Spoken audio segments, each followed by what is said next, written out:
ಈಗ ಕಾರ್ಯದರ್ಶಿಗಳು ಪುನಃ ಮನವಿ ಪತ್ರ ಬರೆದಿದ್ದಾರೆ. ಯಾವ ಸ್ಥಳಮಾನಗಳನ್ನು ಮಾಡ್ತೀರಿ, ಯಾರನ್ನ ಸಾಕ್ಷಿಯನ್ನಾಗಿ ಮಾಡ್ತೀರಿ? ನೋಡಿ, ನಾನು 2-3 ಬಾರಿ ಉಲ್ಲೇಖ ಮಾಡಿದ್ದೀನಿ, ಮತ್ತದನ್ನು ಪುನರುಚ್ಚಾರ ಮಾಡ್ತೀನಿ. ಇಡೀ ಪ್ರಕರಣದಲ್ಲಿ 3 ಭಾಗವಾಗಿ ನೋಡಬೇಕು. ಒಂದು, ಸದನದ ಒಳಗೆ ನಡೆದ ಘಟನೆಗಳು, ಅದಕ್ಕೆ ಪರಮಾಧಿಕಾರ ಇರೋದು ಆಸ್ ಪರ್ ದ ಕಾನ್ಸ್ಟಿಟ್ಯೂಷನ್ ಸಭಾಪತಿ ಮತ್ತು ಸಭಾಧ್ಯಕ್ಷರಿಗೆ. ಆ ವಿಷಯದಲ್ಲಿ ಸುಪ್ರೀಂ ಅಥಾರಿಟಿ ಸಂವಿಧಾನದ ಪ್ರಕಾರ ಸಭಾಪತಿ ಮತ್ತು ಸಭಾಧ್ಯಕ್ಷರು, ಸಂವಿಧಾನದ ಪ್ರಕಾರ ಆರ್ಟಿಕಲ್ 194 ವಿಶೇಷ ಅಧಿಕಾರವನ್ನು ಸಭಾಪತಿ, ಸಭಾಧ್ಯಕ್ಷರು ಮತ್ತು ಸದಸ್ಯರಿಗೆ ಕೊಡುತ್ತೆ.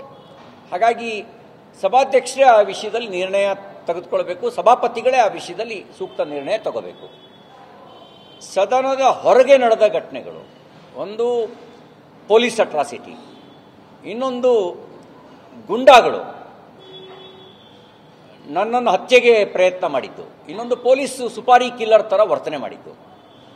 ನಾನೀಗಾಗಲೇ 19ನೇ ತಾರೀಕು ರಾತ್ರಿ ಕೊಟ್ಟ ದೂರು ಸ್ಟಿಲ್ ನಾವು ರಿಜಿಸ್ಟರ್ ಆಗಿಲ್ಲ.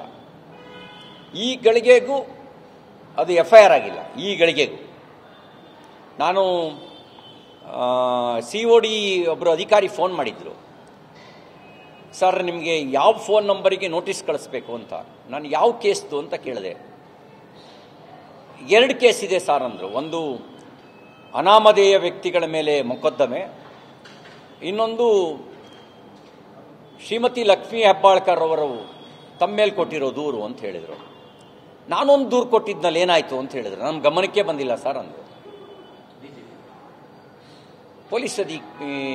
CID ಪೊಲೀಸ್ ಅಧಿಕಾರಿ, ನಾನು ಕೊಟ್ಟ ದೂರು ಅವ್ರ ಗಮನಕ್ಕೆ ಬರೋದಿಲ್ಲ. ಅಂದರೆ ಕಾನೂನು ಶ್ರೀಮತಿ ಲಕ್ಷ್ಮೀ ಹೆಬ್ಬಾಳ್ಕರ್ಗೊಂದು ನನಗೊಂದು ಇದೆ ಅಂತ ನಂಗೆ ಗೊತ್ತಿರಲಿಲ್ಲ.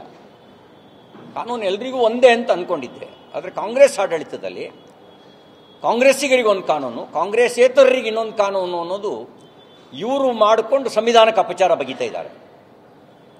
ಸಂವಿಧಾನದ ಆಶಯಕ್ಕೆ ವಿರುದ್ಧವಾಗಿ ವರ್ತನೆ ಮಾಡ್ತಾ ಇದ್ದಾರೆ.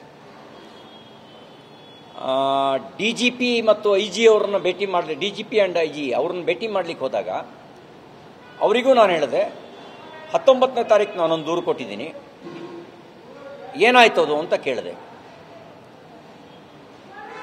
ನನಗೆ ಅದು ಮಾಹಿತಿ ಇಲ್ಲ, ತರಿಸ್ಕೊಂಡು ಹೇಳ್ತೀನಿ ಅಂತ ಹೇಳಿದ್ರು.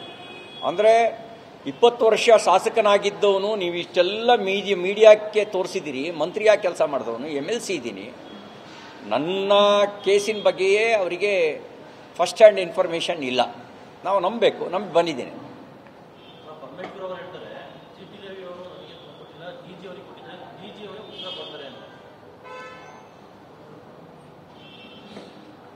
ಪರಮೇಶ್ವರ್ ಅವರು ಅವರ ಅಸಹಾಯಕ ಪರಿಸ್ಥಿತಿಯನ್ನು ಸಾರ್ವಜನಿಕವಾಗಿ ವ್ಯಕ್ತಪಡಿಸಿದ ಮೇಲೆ ನಾನು ಅವ್ರನ್ನ ಇನ್ನಷ್ಟು ಇಕ್ಕಟ್ಟಿಗೆ ಸಿಗಿಸಬಾರ್ದು ಅಂತ ಅವ್ರಿಗೆ ದೂರು ಕೊಟ್ಟಿಲ್ಲ. ಯಾಕೆಂದರೆ ಅವರು ಸಾರ್ವಜನಿಕವಾಗಿಯೇ ಅವರ ಅಸಹಾಯಕ ಪರಿಸ್ಥಿತಿಯನ್ನು ಉಲ್ಲೇಖ ಮಾಡಿದ್ದಾರೆ. ನನಗೆ ಅವ್ರ ಬಗ್ಗೆ ಗೌರವ ಇದೆ. ಇನ್ನಷ್ಟು ಅವ್ರನ್ನ ಇಕ್ಕಟ್ಟಿಗೆ ಯಾಕೆ ಸಿಗಿಸ್ಬೋದು ಅಂತ ನಾನು ದೂರು ಕೊಡಲಿಲ್ಲ. ನಿಮ್ಮ ಪ್ರಕರಣದಿಂದಾಗಿ ಬೆಳಗಾವಿಯ ಕಾಂಗ್ರೆಸ್ನ ಒಂದಿಷ್ಟು ವೈಷಮ್ಯಗಳು, ಭಿನ್ನಮತಗಳಾಗಿದೆ ಅಂತ ಗಮನಕ್ಕೆ ಬಂದಿದೆಯಾ? ನನಗದೇನು ಮಾಹಿತಿ ಇಲ್ಲ. ಕಾನೂನಿಗಿಂತ ಯಾರೂ ದೊಡ್ಡವರಲ್ಲ, ನಾನೂ ಸೇರಿದಂತೆ. ಕಾನೂನೇ ದೊಡ್ಡದು. ಆದರೆ ಪೊಲೀಸ್ ಇಲಾಖೆಯ ಕೆಲವು ಅಧಿಕಾರಿಗಳ ವರ್ತನೆ, ಅವರು ಪೊಲೀಸ್ ಮ್ಯಾನ್ಯುವಲ್ ಪ್ರಕಾರ ನಡ್ಕೊಂಡಿಲ್ಲ, ಸಂವಿಧಾನಬದ್ಧವಾಗಿ ನಡ್ಕೊಂಡಿಲ್ಲ. ಅವ್ರ ಮೇಲೆ ಕ್ರಮ ಆಗಲೇಬೇಕು.